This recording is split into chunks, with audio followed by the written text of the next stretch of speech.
everyone, thanks so much for joining me. In this video, we're going to cover forearm plank.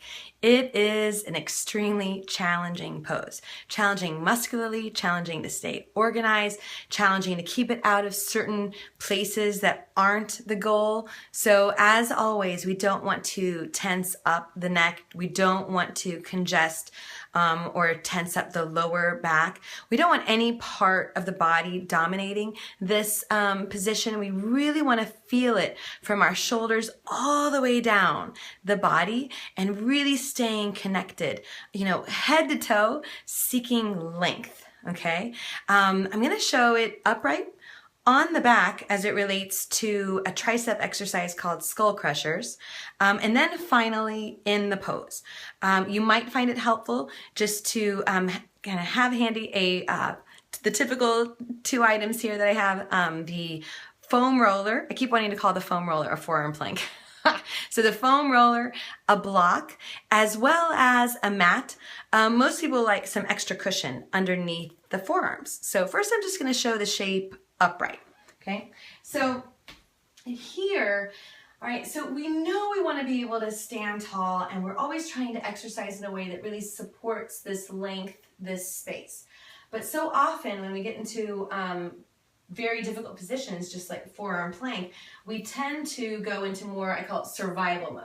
So forearm plank can easily turn into this, where we're doming, we're rounding the upper back and trying to flatten out the low back. And in this, so if we're trying to create this, right, when we're in forearm plank, you can see how that would not be an ideal position for walking around, living, functioning in our life. It's very stressful, intense just being in that position. Okay, so it's how can we maintain this position with all the weight, right, of our body being supported, right? Forearms and toes, right, is what's touching the ground.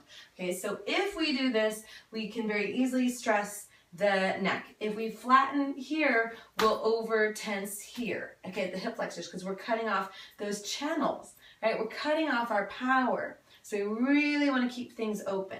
So this is the shape of plank. This is the shape of forearm plank. How it relates to foam roller, just nice little reminders here. I do this, I think, on every Fitness 101 video. Is just trying to maintain neutral spine from head to toe, okay, where the back of the head, okay, is in line. So the base of the skull is in line with the spine. And we have a little curve here. Everyone's different with how much they have.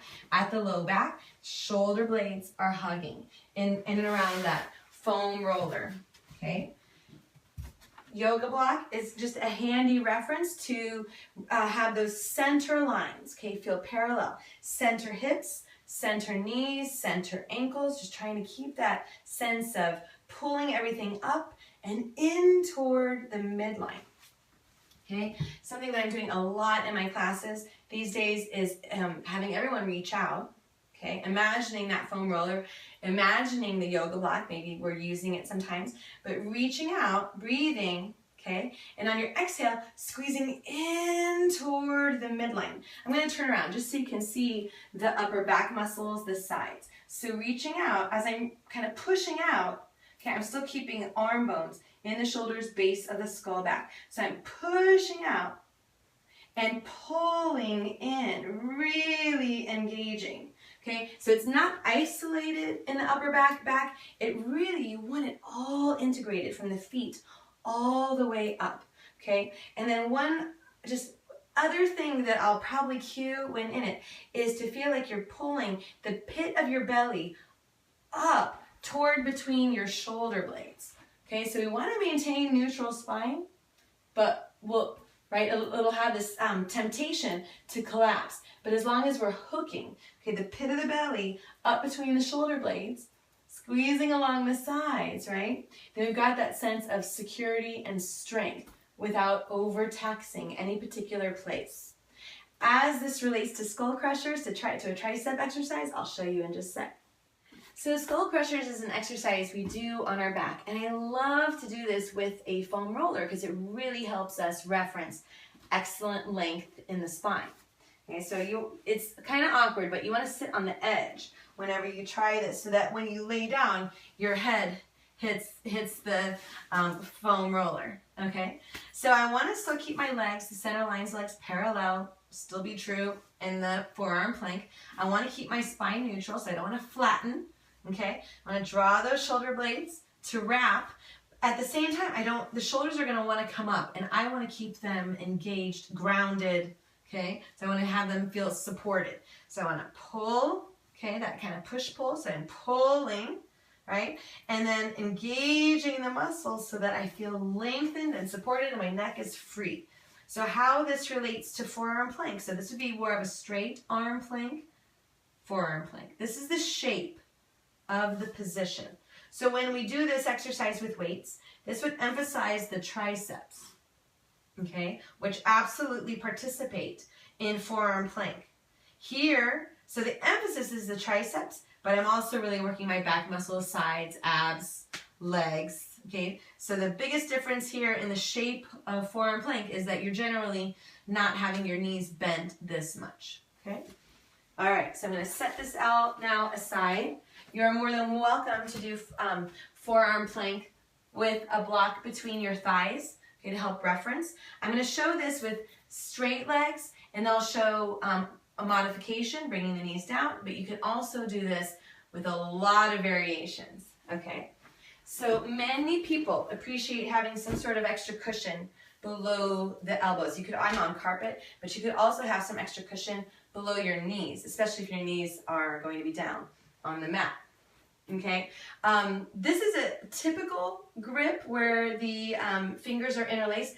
I really like to do it this way, where the arms are like an 11. Okay, that way it's more motivating to keep everything plugged in and engaged. Last thing, and then I'm going to get going into this. If you're going to err and start in one direction, you rather have your butt too high than too low. Okay, you can work with your butt being too high and kind of rein it in. If your butt gets too low in this, you get really dippy in the low back, and then it can really compromise the low back, and we tend to just collapse down. So if you're going to err, right, off the center, then go up rather than down.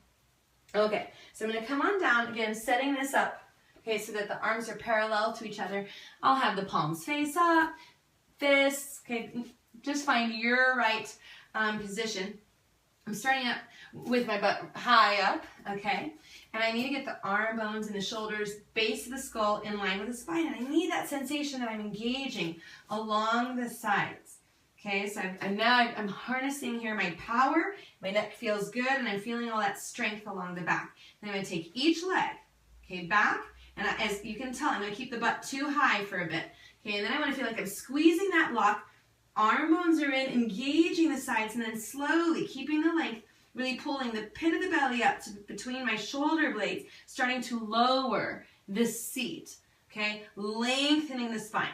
Now you can work here, as long as you feel that this is like working every single muscle in your body, okay, then you can kind of set the timer and see how long can you hold this, maybe up to a minute or more, okay. You can add variations of going back and forward, little bend to the knees. You can go single, okay, or letting it hover. I mean, there's so many different variations. What matters most is that you're keeping the length in your spine and everything is really active. If you need to have this with your knees down, okay, you can do it this way, all right, lengthening. You're going to here. When I come back up, I have to take my butt way up, okay, to again reground those thigh bones and the hip joints. It is a very tiring pose. And then when you're done, carefully lower the knees. Maybe go back to a child's pose. Okay, little check-ins with the shoulders, the neck, the spine, making sure you feel really good, okay, about how you were in the pose. And then you can, move on to other exercises or give it another go.